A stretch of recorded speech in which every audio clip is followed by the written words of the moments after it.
Well, good morning, everyone, and welcome to the Fiber Broadband Association's Fire for Breakfast. We're now in our 13th episode of 2026, and the gold sponsor of Fire for Breakfast is Conducts. Last week in Washington, the House Energy and Commerce Subcommittee on Communications and Technology held a hearing on reviewing the Telecommunications Act of 1996, 30 years ago. Fiber came up in the discussion, and particularly in the context of its foundational role in the broader broadband ecosystem. The hearing also covered key issues like permitting and broadband affordability and artificial intelligence. Separately, both the House and Senate are out of session for the next 2 weeks and are not expected to return until April 13th. The NTI BEAD program continues to move forward. As of today, NTI has announced 53 approvals of the BEAD final proposals. So 39 states have now signed their final BEAD agreements with NTIA. That's the crucial step before you can see the money flow to the providers and deployment can begin. While 6 states have 6 months to sign their agreements with their sub-grantees, some states are already moving full steam ahead. For example, Louisiana has signed these contracts and has begun issuing funds this month. Providers there and other leading states are gearing up to complete the permitting and pre-construction work so they can finally start get some of these homes connected with fiber. While BEAD deployment is entering its execution phase, we are waiting on further guidance from NTIA on the $21 billion in BEAD non-deployment funds. The Fiber Broadband Association has been advocating for these funds to support permitting activities at the state and local level, for funding off-the-shelf workforce development programs to train the next generation of broadband employees, and providing service to locations that were missed. So basically have some cleanup rounds to make sure that we don't end up having anybody fall through the cracks between all the different federal and state programs. At the FCC on March 26th, the Commission held an open meeting and adopted new rules to accelerate the retirement of legacy copper networks, allowing providers to transition communities from aging copper lines to modern high-speed infrastructure and IP-based networks. So if you can think about that, every dollar being spent on the old copper networks is the dollar that wasn't being spent on fiber. So we're excited about that. So we're now 7 weeks away from Fiber Broadband Association's annual Fiber Connect 2026 conference, the Gaylord Palms in Orlando, May 17th to 20th. We're continuing on pace for record attendance again this year, and this will be the largest fiber broadband event in the world. So if you haven't registered, please do so ASAP and secure your hotel room at the Gaylord. Last week on Fire for Breakfast, our guest was Mike O'Day, the Senior Vice President and GM for Optical Communications at Corning. He discussed tight today, transformational tomorrow, a historic moment for fiber. So as many of you might be aware, there's a lot of discussions about all the demand from AI and what's going on with fiber availability. And so Mike talked about that and also talked about some of the latest innovations as we start moving into the AI age. So if you missed that, you can go to our website and watch the replay. Today on Fire for Breakfast, our guests are Jeff Heynen from Dell'Oro and Mark Trudeau, the founder and CEO of OpenVault, to discuss capacity, competition, and cash flow, the Upstream equation. So Jeff Heynen joined Dell'Oro in 2018 is responsible for broadband access and home networking, fixed wireless access, and CPE, cable outside plant, and virtual BNG market research programs.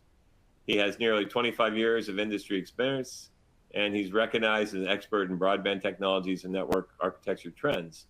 He's expanded the scope of broadband access and home network areas to encompass fixed wireless, CPE, and cable DAA platforms, as well as virtual and disaggregated BNGs.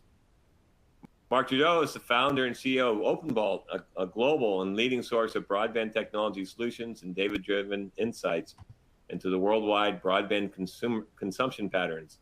As a self-proclaimed data geek, Mark is passionate about leveraging data to develop technologies that would improve the world. Specifically, Mark has been instrumental in providing broadband operators with market data to anticipate residential and business broadband trends, as well as tools that help service providers optimize network performance, increase revenue, and improve subscriber satisfaction.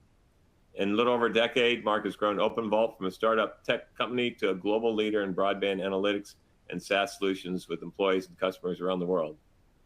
So welcome, Jeff and Mark. And for our audience, please type in your questions as we go.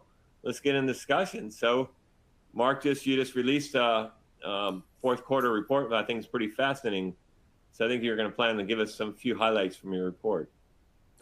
Yeah, thanks, Gary. Happy to be here. I appreciate it.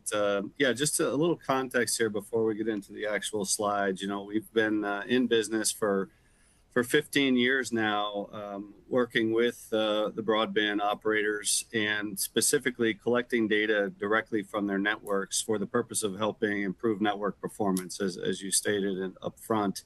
You know, we're talking billions of records over tens of millions of subscribers for many years. So a few years back, we decided, hey, let's package up the data that we're collecting here in an aggregated, summarized way and start reporting on some of the key metrics that we're seeing in the industry. And that's our OVBI report, which we put out quarterly. And what you're about to see are just some of the findings from this latest OVBI report. One of the things that we did this time around is because we do provide network health solutions, both for DOCSIS operators and for fiber operators, we have some pretty good visibility into the differences also in usage behavior between DOCSIS and fiber subscribers. So I think we're going to report on a little bit of that in here as well. But this first slide, just to jump into some of the high-level metrics here, we're seeing overall year-over-year usage growth of about just under 10%. Now, just to see what does that mean? Well, few years ago, before COVID hit, we were seeing on average 20 to 30% growth per year in usage. And then COVID hit and we saw over 40% growth during that 2020 year. It's interesting, usage growth never did revert back to pre-COVID levels of that high of a percent, but we're talking about a bit different denominator now, right? So we're seeing percentage growth now under 10%, but pretty steady in that kind of 8, 9, 10% range. Downstream is actually, which we know is on a pure volume basis, much higher than upstream. That's growing just over 9%. It's the upstream, and the reason we're here talking today that really is something we need to keep an eye on. We're seeing that upstream growth at 21%, almost 22% year over year, and accelerating over the last 3 years. So that's an area that we decided to shine a light on, this particular OVBI. And again, last one there, just real quick, is the median usage we're seeing growing at 15.3%. Which is higher than the average usage, which tells us this is not just a few power users dragging up the average, right? This is foundational growth across your customer base. And that's always something we want to highlight. This is not just a few abusive subscribers on the network, right? This is the entire customer base and using more and more, consuming more and more data. So I'll jump to the next slide here. This really, again, just breaks out upstream versus downstream growth more specifically over the last few years. So again, you could see on the upstream side, it's accelerating the growth rate. And whereas the downstream, again, post-COVID years has been fairly steady and flat, just below 10%. So this is where we start to really look at fiber versus DOCSIS behavior. And I know that the print there on the screen is a little bit small, but what we're seeing is roughly 66% higher upstream usage per household than we're seeing in fiber households versus what we're seeing in DOCSIS households.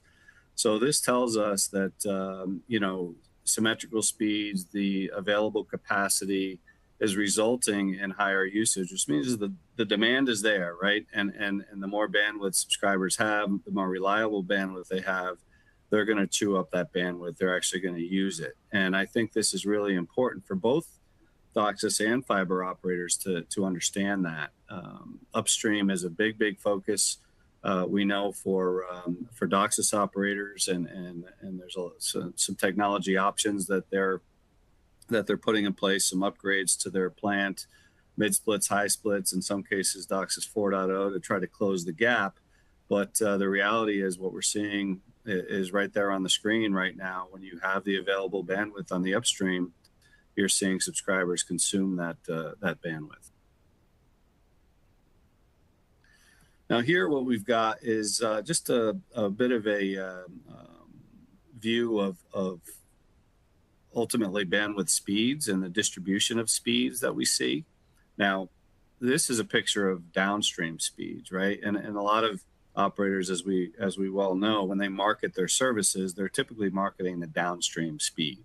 But what you're seeing here is a fairly, if you look at the bottom tiers, you're seeing those lower, really low bandwidth subscribers, a smaller and smaller percentage of them exist today. Most subscribers are moving up the food chain, if you will, to the higher bandwidth speeds. Interestingly, and we don't have it on the screen here, but we have seen, speed became less of an issue as a competitive tool in the market when most operators, DOCSIS included, started offering gig services. Once they started offering gig speed became less of a competitive issue, and quality of the network, quality of experience, reliability of the network, that became more of a competitive messaging platform for these operators. But what you are seeing is just fewer and fewer subscribers now on lower bandwidth plans. Most subscribers have what they need, provided the plant is clean and healthy and strong, right? If there are impairments in the plant, if there are issues like that, then that can cause quality of experience problems for operators, which is frankly why OpenVault is in business, right? Is really focused on helping operators keep their networks as healthy as possible, optimize the capacity and resiliency of the networks. So here we have, again, a little bit more of a breakdown between fiber and DOCSIS. And if you look on the way to the right, the lower bandwidth plans, 50 to 100, 100 to 200, very small percentage of those exist on fiber networks. We're seeing most fiber subscribers have provision speeds at 200 or higher megabits per second. Now, again, this is downstream, right? So in a fiber world, you're seeing symmetrical speeds. In a DOCSIS world, in order to get really healthy upstream speeds at this point, subscribers really need to get up to that gig service level. So it's interesting when you look at the percentages a little bit to see that you do see a pretty high percentage of DOCSIS subscribers on gig plans at this point. And you could argue that some of that it has to do with upstream, because they don't have enough upstream speed at the lower bandwidth plans, right? But on fiber, once you're up into that 200 and 400 megabits per second, you could make the argument that because that also is your upstream speed, that's what you're able to stay on at those levels. It's an interesting chart to look at. And again, we're going to be just for the audience, this is stuff that we're going to be reporting on moving forward, more and more fiber versus DOCSIS comparisons. But we thought these were a few interesting stats to share. And I think at this point, Gary, it's time for questions. Is that the next step? Yeah, Mark, this is super interesting. And I want to kind of start with Jeff, because, so Jeff, you spent a lot of time doing analysis for the cable industry as well as fiber industry. But I saw a blog from you when this report first came out, just highlighting the 66% more upstream when I guess it's the same provider is offering both fiber and DOCSIS to the same set of subscribers. Is that the way this was? It is. This particular example that was reported, yes, was the same geographic area, same provider, just operating both a DOCSIS and a fiber network. And so we thought this was a pretty interesting way to look at the comparison. And I just happened to be presenting at a cable event, and this kind of really hit home to, there's a lot of concern, a lot of discussion, kind of was a highlight of the event. So Jeff, can you kind of provide your perspective of why should DOCSIS providers be concerned about this? Well, absolutely, and I think to Mark's key message here, which is that if an operator provides the upstream bandwidth, people will know how to use it and will fill up that capacity quickly. And the growth rates that we continue to see on Upstream have resonated with cable operators, which is why all of them are in the middle of both mid-split and high-split upgrades, as well as a longer-term transition to DOCSIS 4.0. They understand the value of, both from a marketing perspective and a usage perspective, of having higher upstream bandwidth available. And so, you see this now, and this is the other point I think that Mark's data shows, is that more cable operators and subscribers subscribe to a 1 gig service on cable.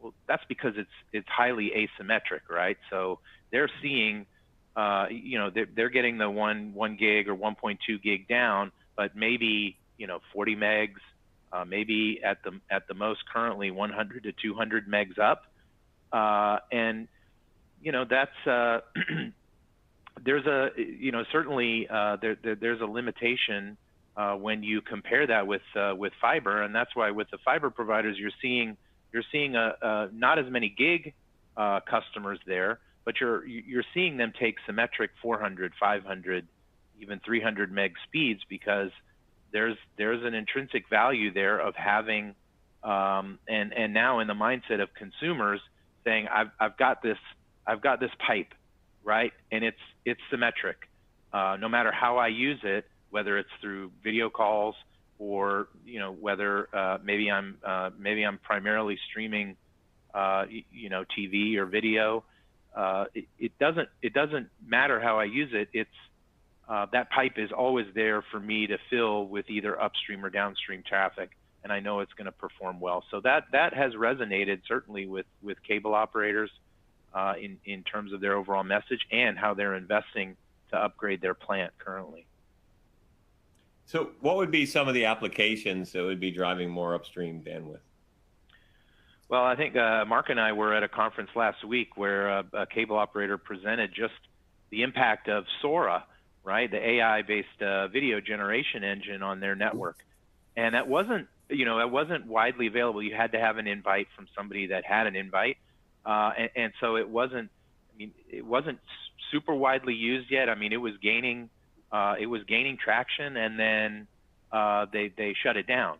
So the difference from 1 month in terms of the overall AI-based traffic with Sora in place, it represented 2% of their total AI traffic, with the most still being text-based, right? You and I interacting with chatbots.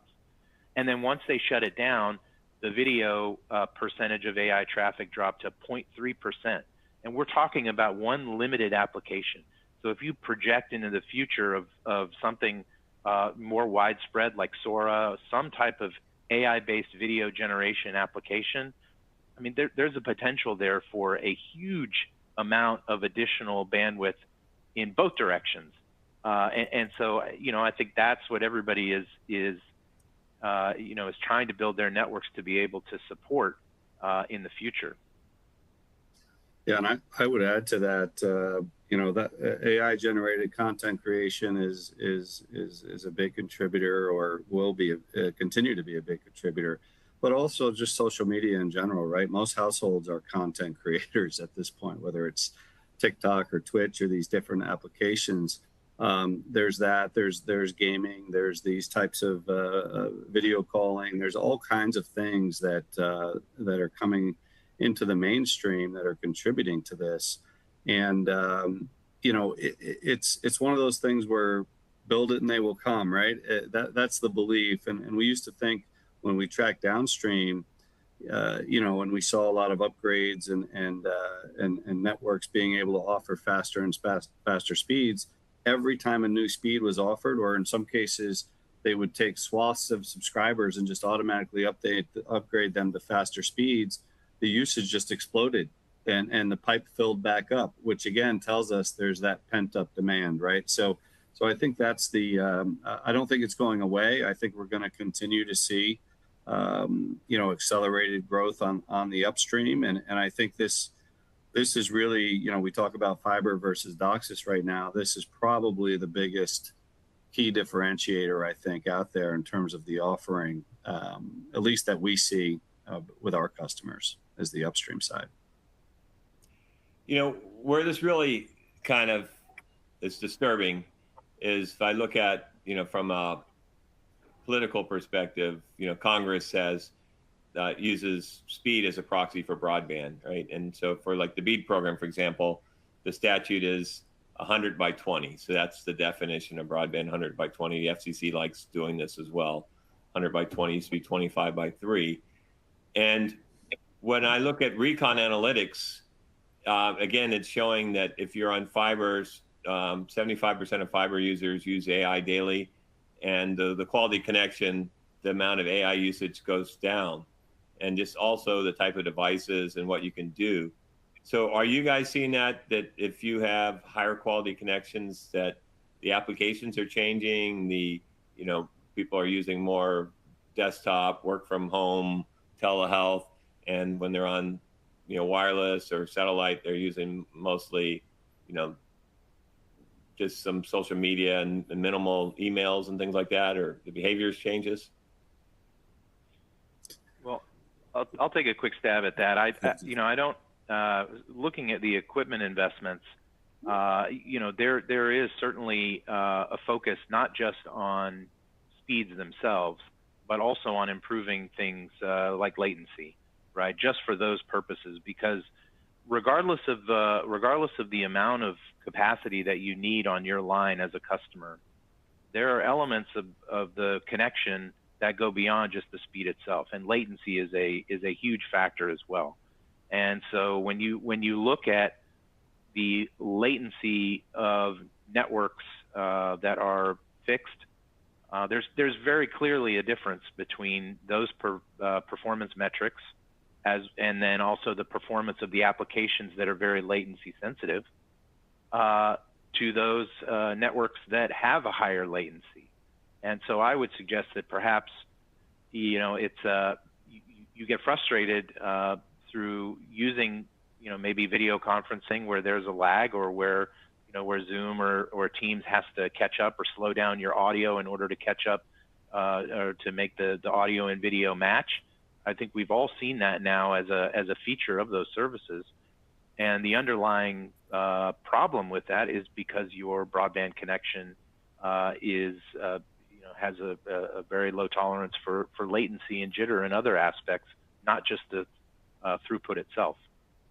Yeah, and I think, Jeff, you know, you just said something that I think is important to point out is behavior doesn't need to change, or behavior might not be different from one type of access network to the next, right? It's not like you could argue that, well, all the heavy users are going to fiber networks and all, you know, because they have better upstream, and all the lower bandwidth users are staying on DOCSIS.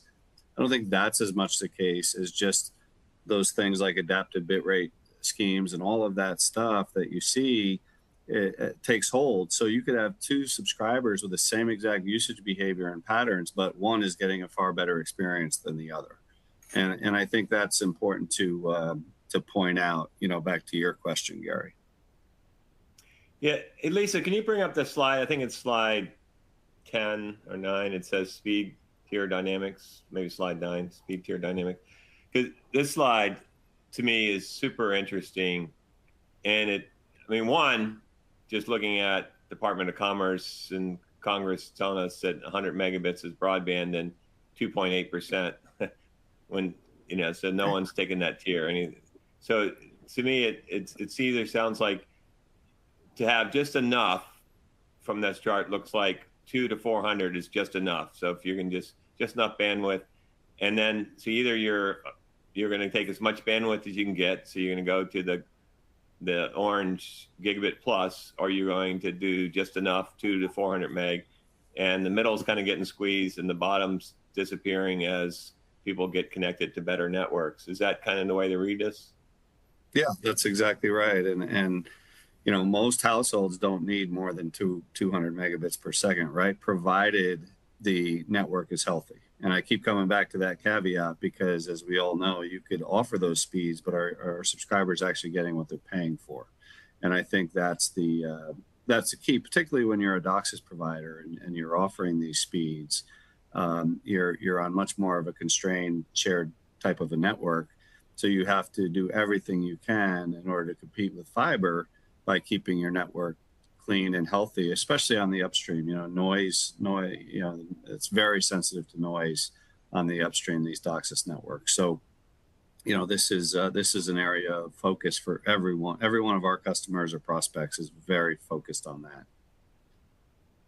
And, before I had Live Oak Fiber, I had a cable. It was the only thing I had here, and I got the highest possible. I think it was supposed to be a 2 gig service, and I could barely do Zoom. And when you're trying to figure out exactly, you have to do speed tests and find out you had barely any upstream capacity. So the downstream doesn't really matter when you don't have any upstream. But in your report, you distinguish the difference between percentage growth and absolute traffic impact. Why is that distinction important for operators planning capacity and capital investment? Well, it's really, you have to look at the size of the denominator now, right? I mean, even though we're seeing upstream grow at 20+%, we're talking about a much smaller base, right, that we're starting from. So, I do see that operators sometimes can overreact a little bit on percentages, right? And I do think it's worth looking at relative numbers. How many actual extra gigabytes are traversing the network as these operators are planning for extra capacity down the road? The whole idea here of doing network capacity planning is to create enough headroom and future-proof yourself as a network. So looking at percentages, that's one thing. Looking at actual gigabytes being consumed is another. You kind of have to factor it all in order to do really effective network capacity planning.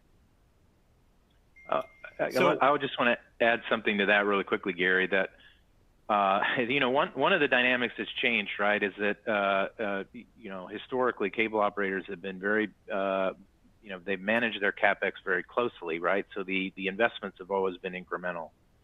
What's changed in the dynamic here in the U.S. is that with fiber overbuilders coming in and having subsidized network buildouts, but also different ways of funding those buildouts, there's been a leapfrog in terms of capacity. So that kind of forces cable operators that are fighting for those same subscribers in those systems to change their investment profile in order to stay competitive. And I think that's quite a change. I think in a dynamic that they're all trying to wrestle with, because it's a structural change for the business. So I don't know if this factors into it, but companies like AT&T have been doing a phenomenal job of not only reducing OpEx with fiber deployment, but also I think they have somewhere like 44% attach rates for their mobile service. So fiber is selling mobile service as well as increasing ARPU. I know that cable guys have always been great at ARPU. I think a lot of that seems to be fees from when I was a cable subscriber. But is that, when you look at overall profitability and also the number of subscribers they've been losing quarter over quarter, how is that all driving the need for more fiber? Well, I think, yes, cable operators have been doing a remarkable job of adding mobile subs and bundling, just as AT&T and others have as well.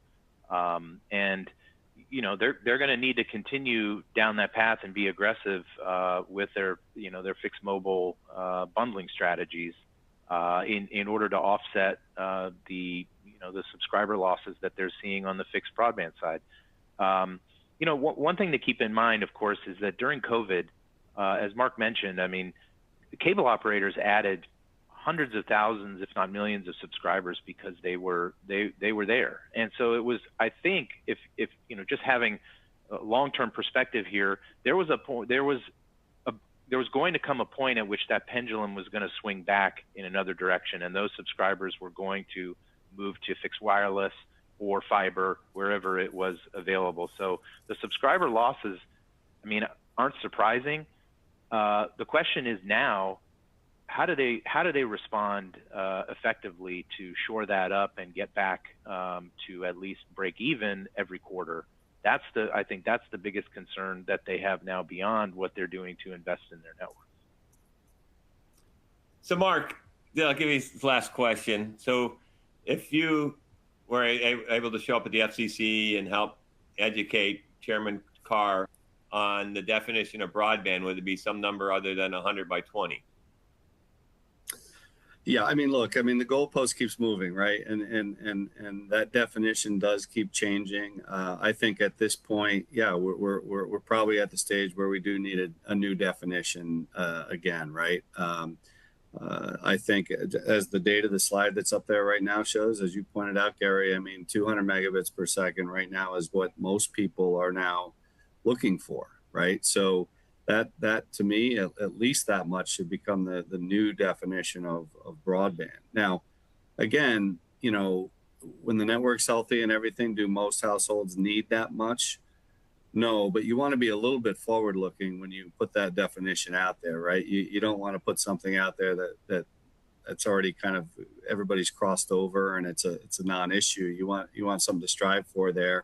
But honestly, I would argue that the operators know this already, which is why they're doing such a great job of upgrading their networks to be able to offer these speeds. So I think as long as the operators remain ahead of whatever that definition is, the consumer is going to be pretty happy, in the use of their broadband pipe.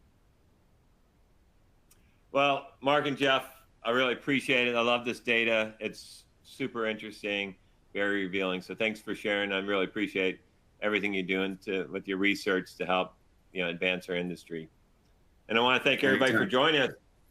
I'm going to get back together next Wednesday. Our guest is Jim Stegman, the CEO and president of CostQuest, to discuss the state of broadband and what the data really reveals. So you're not going to want to miss that. CostQuest does all the FCC broadband mapping. So Jim always has great data. Thanks, everyone, and appreciate you guys joining us.